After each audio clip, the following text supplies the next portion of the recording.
일본에는 없다고? 세계 최고의 AI 기업 CEO가 수백 명의 청중 앞에서 일본을 공개적으로 배제했습니다. 2025년 10월 31일 한국 경주 긴급 상황이 벌어졌습니다. 엔비디아 젠슨 황이 GPU 26만 장을 한국에만 공급한다고 선언했고 일본 기업들은 그 자리에 없었습니다. 25년 경력의 아사히신문 기자 다나카 켄즈는 그날 밤 서울의 한 치킨집 앞에서 더 큰 충격을 받았습니다. 젠슨 황이 한국 재벌 총수들과 소주잔을 기울이며 평생 친구를 외치는 장면. 2010년 도쿄에서는 거절했던 그가 한국에서는 직접 찾아왔습니다. 1985년 일본은 세계 반도체의 50%를 지배했습니다. 소니, 도시바, 파나소닉 모두가 일본 기술에 경의를 표했죠. 하지만 2025년 경주에서 한 일본 기자는 질문하게 됩니다. 우리는 대체 언제부터 뒤처진 걸까요? 지금부터 일본이 놓친 기회와 한국이 잡은 미래, 그 충격적인 48시간의 기록을 공개합니다. 2025년 인천공항 단 3일의 회의가 한국의 외교 지형을 뒤바꿨습니다. 이번 에이펙 회의에서 한국은 미국과의 관세 협상을 극적으로 타결했습니다. 20년간 이어진 산업 불균형의 틀을 깨고 첨단 부품과 반도체 공급망의 주도권을 되찾는 겁니다. 외신들은 한국이 이제 공급망의 중심으로 떠올랐다며 에이펙 최대 수혜국으로 평가했습니다. 이번 에이펙 회의가 단순한 외교 무대가 아니라 한국 제조 패권의 복귀 신호탄으로 인식되기 시작했다는 점입니다. 세계는 지금 한국의 다음 행보를 주목하고 있습니다. 처음에 국제회의장에서 실제로 해외의 첫 반응은 솔직히 냉소에 가까웠습니다. 한국? 그 조그만 나라가 에이펙을 주최한다고? IMF로 한 번에 무너졌던 나라 아니야? 영국도 파리도 아닌데 인구라봤자 겨우 5천만. 그 조그맣고 구석진 나라가 뭘 할 수 있겠어? 참 어이가 없습니다. IMF로 우리나라는 무너졌었지만 금세 회복한 나라로 유일한데 무너졌던 나라라고 결론을 짓는 말을 던지다뇨. 실제로 이 IMF 때 지금의 60대, 70대 분들의 고생을 다룬 이야기가 2025년 10월 27일 인생 다큐에 담은 적이 있습니다. 그 감동적인 이야기도 잠깐 추천을 드리고요. 아무튼 그 어리석은 시선은 불과 며칠 만에 완전히 뒤바뀌었습니다. 회의가 진행될수록 세계는 놀라기 시작했습니다. 그리고 결국 감탄했습니다. 다나카 켄지가 경험한 그 이야기 들어보시죠. 안녕하세요. 저는 다나카 켄지입니다. 일본 아사히 신문에서 25년째 기술 섹션을 담당하고 있죠. 오늘 제가 들려드릴 이야기는 제 인생에서 가장 충격적이었던 48시간에 관한 것입니다. 2025년 10월 31일 한국 경주. 저는 아시아태평양경제협력체, 그러니까 에이펙 CEO 서밋을 취재하러 왔어요. 솔직히 말하면 큰 기대는 없었습니다. 어차피 위례적인 회의겠지. 뭐 그런 생각이었죠. 경주예술의 전당 5층 대강당. 좌석은 빈틈없이 가득 찼습니다. 각국에서 온 CEO들과 기자들로 북적였어요. 저는 5열 중앙에 앉았습니다. 일본 소니 임원 사토시가 제 옆자리였죠. 오후 4시, 조명이 어두워졌습니다. 단상에 한 남자가 올라왔어요. 검은 가죽 재킷을 입은 그 남자. 바로 젠슨 황 엔비디아 최고 경영자였습니다. 그는 마이크를 잡고 말했어요. 삼성전자와 SK하이닉스가 세계 최고의 반도체 기업이라고요. 자신의 가장 중요한 파트너라고 했습니다. 저는 속으로 피식 웃었어요. 세계 최고라. 좀 과장이 심하네. 반도체 기술은 결국 일본이 만든 거잖아요. 삼성이나 SK가 아무리 잘해봤자 우리 기술을 배운 거니까요. 사토시도 비슷한 표정이었습니다. 젠슨 황이 계속 말했습니다. 한국에 GPU 26만 장을 공급한다고요. 이걸로 한국은 세계 최대 AI 인프라 국가 중 하나가 될 거라고 했어요. 26만 장. 꽤 큰 계약이네요. 하지만 엔비디아도 장사를 해야 하니까요. 저는 노트에 숫자만 적었습니다. 그다지 특별해 보이지 않았거든요. 그런데 그 다음 순간이었습니다. 젠슨 황이 천천히 또박또박 말했어요. 한국은 소프트웨어 역량, 제조 능력, 그리고 AI 기술을 모두 가진 세계 유일의 완결형 생태계라고요. 저는 펜을 든 손을 멈췄어요. 잠깐, 세계 유일이라고? 일본도 소프트웨어 있고 제조는 우리가 원조인데 뭔가 이상했습니다. 그리고 이어진 한마디. 이것이 일본이나 중국에도 없는 한국만의 강점입니다. 순간 강당이 조용해졌습니다. 아니, 실제로는 조용하지 않았을 거예요. 하지만 제 귀에는 아무 소리도 들리지 않았죠. 젠슨 황이 방금 뭐라고 했습니까? 일본에는 없다고? 제 손에서 펜이 덜컹 떨어졌어요. 옆자리 사토시는 얼굴이 굳어 있었습니다. 우리는 동시에 서로를 쳐다봤어요. 사토시의 눈빛에서 같은 질문을 읽을 수 있었죠. 저 사람이 지금 우리 앞에서 일본을 무시한 겁니까? 아니, 무시가 아니었어요. 더 나빴습니다. 그는 그냥 사실을 말한 거였어요. 일본에는 없다고, 한국에만 있다고, 그것도 세계 최고의 AI 기업 CEO가 수백 명이 글로벌 기업인들 앞에서 공개적으로 말한 겁니다. 제가 25년간 자랑스럽게 취재해온 일본의 기술력, 소니, 도시바, 파나소닉, 세계를 지배했던 그 이름들. 그런데 지금 이 순간, 젠슨 황은 그 모든 것을 단 한마디로 지워버렸어요. 일본에는 없다. 휴식 시간이 되었습니다. 저는 자존심도 솔직히 많이 상하기도 했고 충격에 비틀거리며 복도로 나왔어요. 사토시도 따라 나왔죠. 우리는 창밖을 바라보며 한동안 말이 없었습니다. 사토시가 떨리는 목소리로 말했어요. 다나카-상, 저 사람이 뭘 안다고. 일본 기술을 너무 모르는 것 같습니다. 하지만 그의 목소리에는 확신이 없었어요. 제 목소리도 마찬가지였겠죠. 저는 고개를 끄덕이며 대답했습니다. 그렇습니다. 사토-상. 하지만 제 말꼬리가 흐려졌어요. 뭐라고 더 말해야 할지 모르겠더라고요.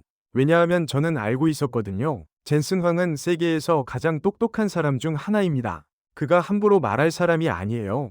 그리고 그는 방금 전 세계 CEO들 앞에서 한국을 선택했고 일본을 배제했습니다. 다시 강당으로 돌아가는 길, 제 머릿속은 복잡했습니다. 10분 전만 해도 저는 한국을 우습게 봤어요. 그런데 지금은 제가 우습게 보인 건 아닐까요? 좌석에 앉으니 다음 발표자가 무대에 올랐습니다. 하지만 저는 한 글자도 집중할 수가 없었어요.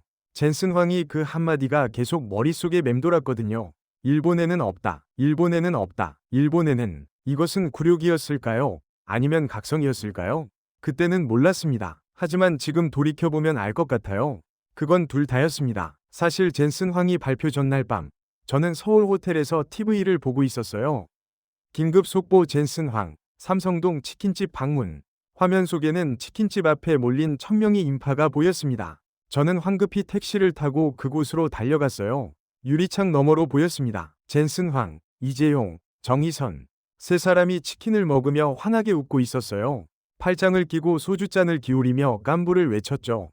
제 가슴이 답답해졌습니다. 2010년 도쿄 도시바 회장이 젠슨 황을 고급 료칸으로 초대했을 때 그는 거절했어요.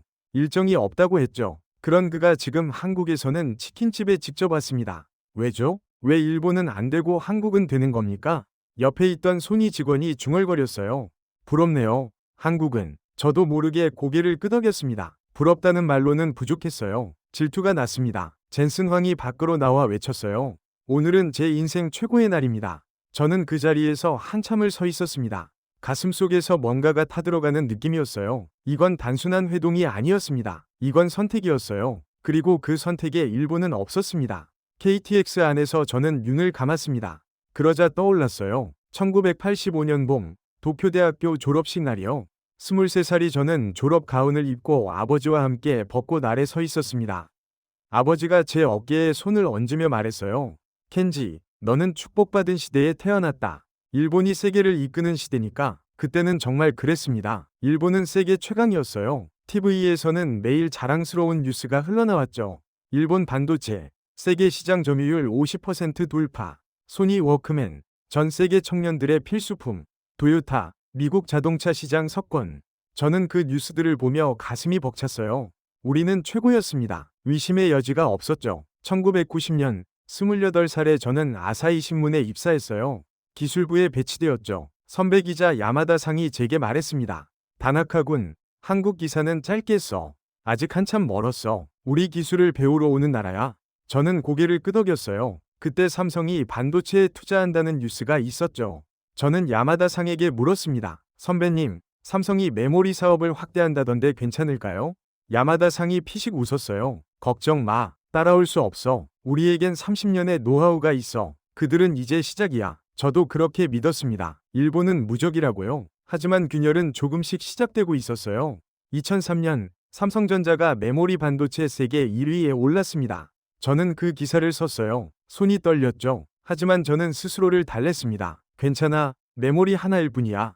우리에겐 다른 게 많아. 2009년 소니가 적자로 돌아섰습니다. 그래도 괜찮다고 생각했어요. 일시적일 거라고요. 2016년 샤프가 대만 기업에 매각되었습니다. 그때부터 뭔가 이상하다는 걸 느꼈어요. 하지만 인정하고 싶지 않았죠. 2020년 코로나 시기 편집장이 저를 불렀습니다. 다나카-상, 이제 한국 기술 섹션을 맡아주시오. 저는 멈칫했어요. 한국을 제가요? 편집장이 심각한 표정으로 말했어요. 우리도 이제 한국을 주목해야 합니다.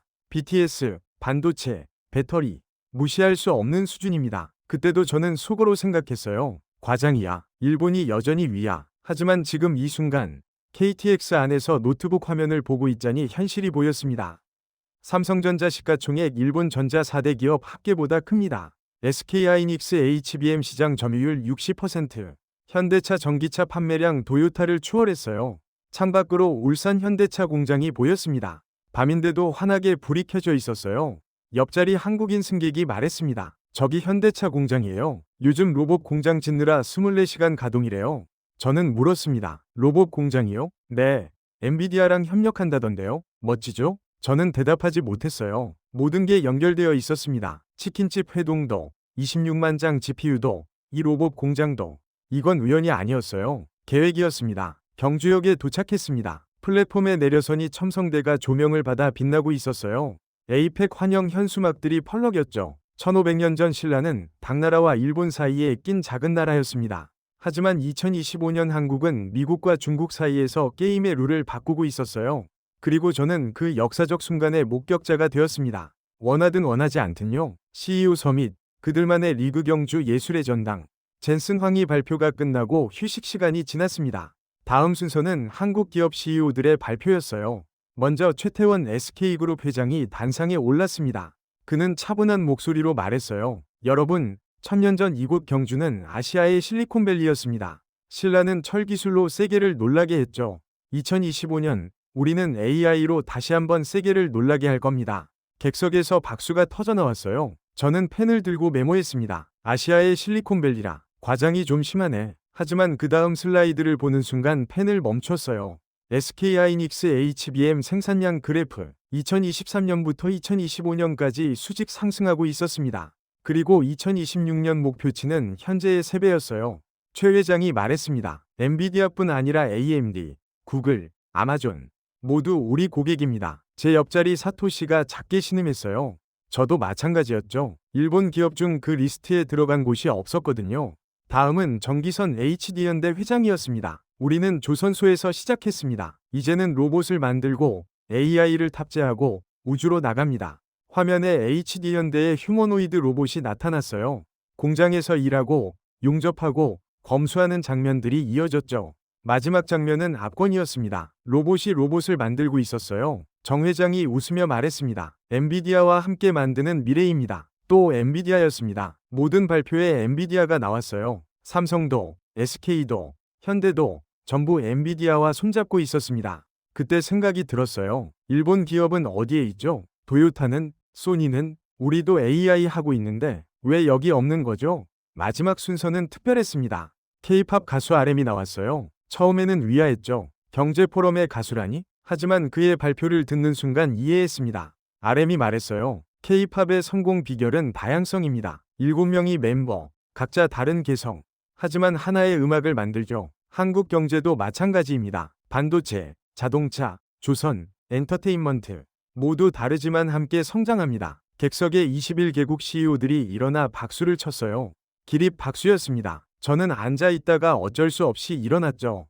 박수를 치면서 생각했습니다. 이게 바로 차이구나. 일본은 전통을 지킵니다. 한국은 전통과 현대를 섞어요. 우리는 조심스럽게 갑니다. 한국은 과감하게 뛰어들죠. 그리고 세계는 후자를 선택했습니다. 그날 저녁, 저는 경주 국제미디어센터에서 브리핑을 들었습니다. 한국 외교부 대변인이 발표했어요. 내일 오전 한미 정상회담, 오후 한중 정상회담이 있습니다. 기자들이 웅성거렸어요. 하루에 둘 다요? 미국 CNN 기자가 손을 들었습니다. 양국 모두와 회담하면 어느 한쪽이 불편해하지 않습니까?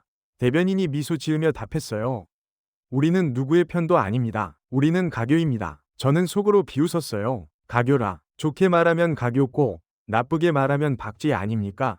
하지만 다음날 아침 제 생각이 바뀌었습니다. 한미 정상회담 결과가 발표되었어요. 트럼프 대통령이 한국의 핵추진 잠수함 건조를 승인했다는 겁니다. 저는 의자에서 벌떡 일어났어요. 핵추진 잠수함이요? 이건 엄청난 거예요. 사토시가 제 팔을 잡았습니다. 다나카-상, 일본은 수십 년간 요청했는데 안 됐어요. 한국은 어떻게? 저도 믿을 수 없었어요. 일본은 미국의 가장 오래된 동맹 아닙니까? 우리가 얼마나 미국을 위해 희생했는데. 그런데 한국이 핵잠수함을 받다니요. 그리고 관세 협상도 타결되었습니다. 한국산 자동차와 전자제품에 대한 관세가 대폭 낮아졌어요. 동시에 한국은 미국에 50조 원의 투자를 약속했죠. 오후에는 한중 정상회담이었습니다. 시진핑 주석이 11년 만에 한국을 방문한 거예요. 2014년 이후 처음이었죠. 회담 후 공동성명이 나왔습니다. 한중 양국은 경제 협력을 강화하고 문화 교류를 확대하며. 저는 문서를 읽다가 한 줄에서 멈췄어요.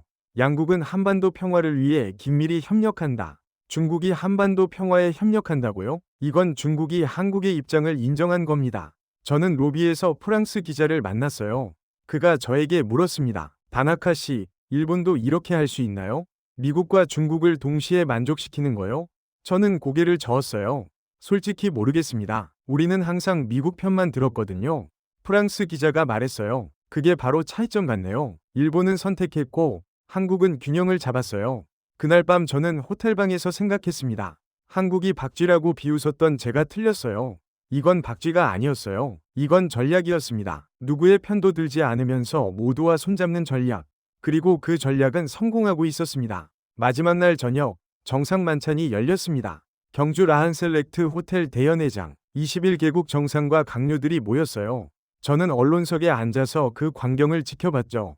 먼저 이재명 대통령이 트럼프 대통령에게 선물을 증정했습니다. 천마총 금관 복제품이었어요. 트럼프가 금관을 받아들더니 눈이 휘둥그레졌습니다. 오, 이건 정말 골드네요. 진짜 금이에요? 통역이 설명했어요. 금으로 도금했습니다. 1500년 전 신라의 왕관을 재현한 겁니다.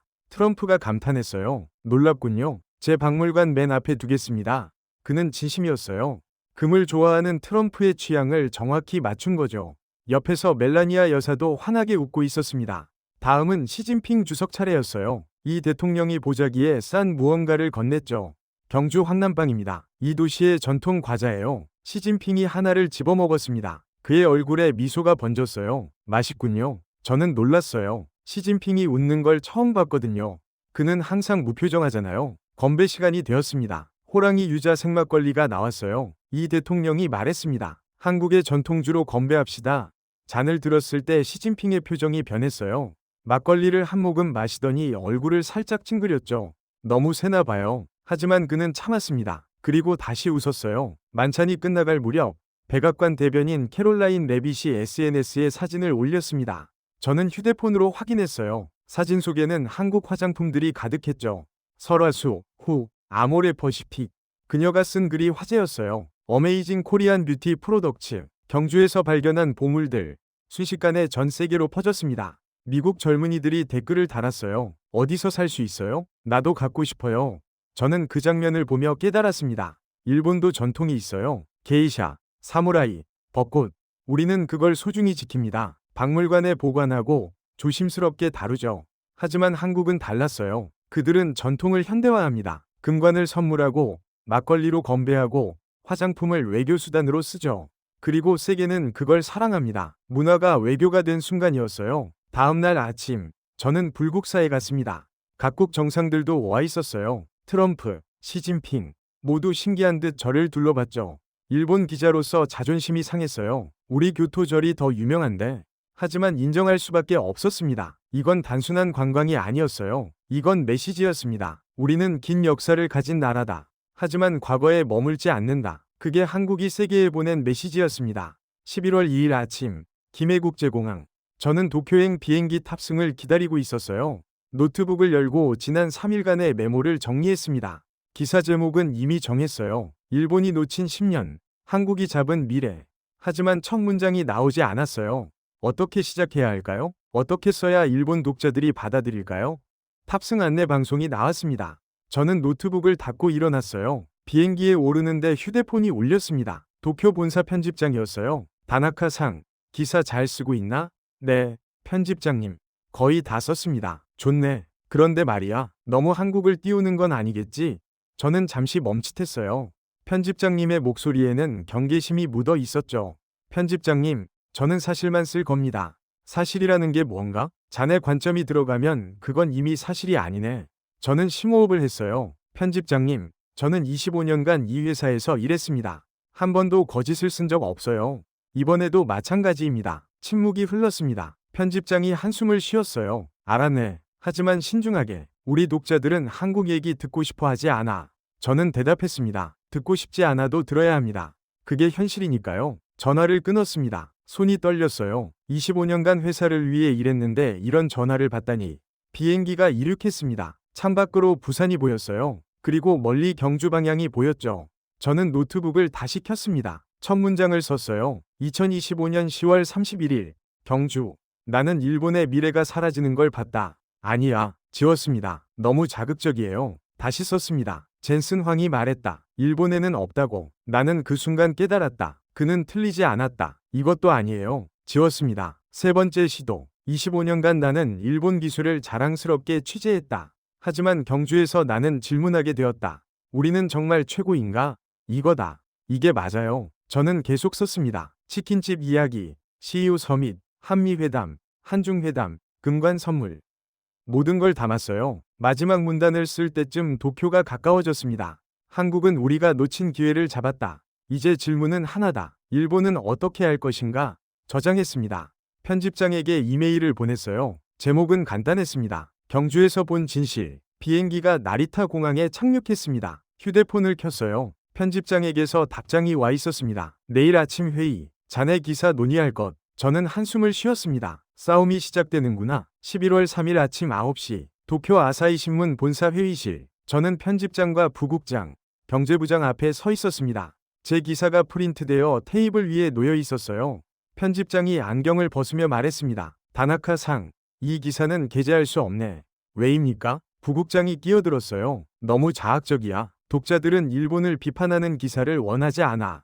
저는 천천히 대답했습니다. 저는 비판한 게 아닙니다. 사실을 쓴 겁니다. 경제부장이 기사를 두드렸어요. 젠슨 황이 일본에는 없다고 말했다는 부분. 이건 맥락이 빠져 있어. 저는 고개를 끄덕였습니다. 네, 직접 들었습니다. 경주예술의 전당에서 수백 명이 청중 앞에서요. 편집장이 한숨을 쉬었어요. 다나카 상, 자네가 25년간 이 회사를 위해 일한 건 안다네. 하지만 이 기사는 독자들에게 절망을 줄 거야. 저는 창밖을 바라봤습니다. 도쿄 시내가 보였어요. 편집장님, 1995년에 제가 처음 쓴 기사 기억하십니까? 소니 워크맨 1억대 판매 기사였습니다. 저는 그때 이렇게 썼죠. 일본은 세계 최고다. 아무도 우리를 따라올 수 없다고요. 편집장이 고개를 끄덕였습니다. 저는 계속 말했어요. 그런데 지금 워크맨은 어디 있습니까? 애플 아이팟에 밀렸죠. 우리가 최고라고 자만하는 동안 세상은 바뀌었습니다. 30년간 우리는 똑같은 실수를 반복했어요. 문제를 보고도 외면했습니다. 침묵이 흘렀습니다. 편집장이 천천히 말했어요. 만약 이 기사를 게재한다면 자네는 사내에서 고립될 거야. 보수 언론은 자네를 공격할 거고. 저는 알고 있습니다. 그래도 쓰겠나? 네, 써야 합니다. 이건 제 위무니까요. 기자로서의. 편집장이 한참을 저를 바라보더니 한숨을 쉬었어요. 알았네. 게재하지. 하지만 책임은 자네가 져. 11월 5일 아침. 기사가 실렸습니다. 일면 톱 기사. 제목은 경주에서 본 한국, 그리고 일본의 선택이었어요.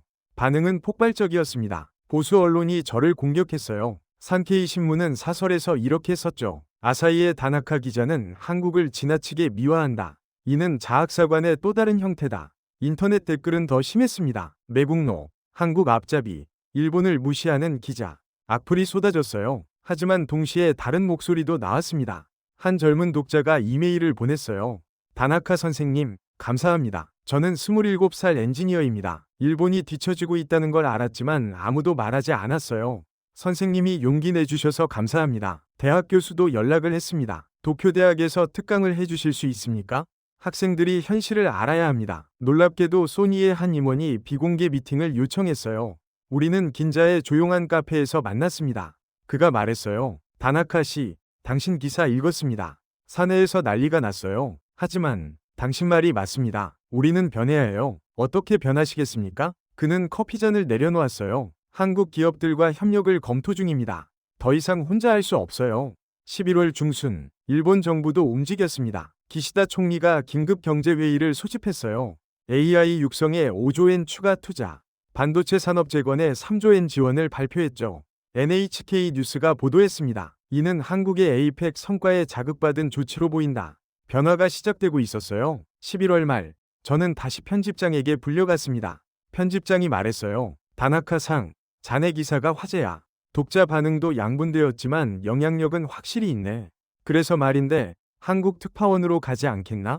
저는 놀라서 편집장을 쳐다봤어요. 특파원이요? 그래, 서울지구. 자네가 적임자야. 한국을 제대로 취재해줘. 저는 잠시 생각했습니다. 그리고 고개를 끄덕였어요. 하겠습니다. 그날 밤, 저는 집으로 돌아와 경주에서 찍은 사진들을 다시 봤습니다. 첨성대, 불국사, 경주거리, 그리고 젠슨 황희 발표 장면.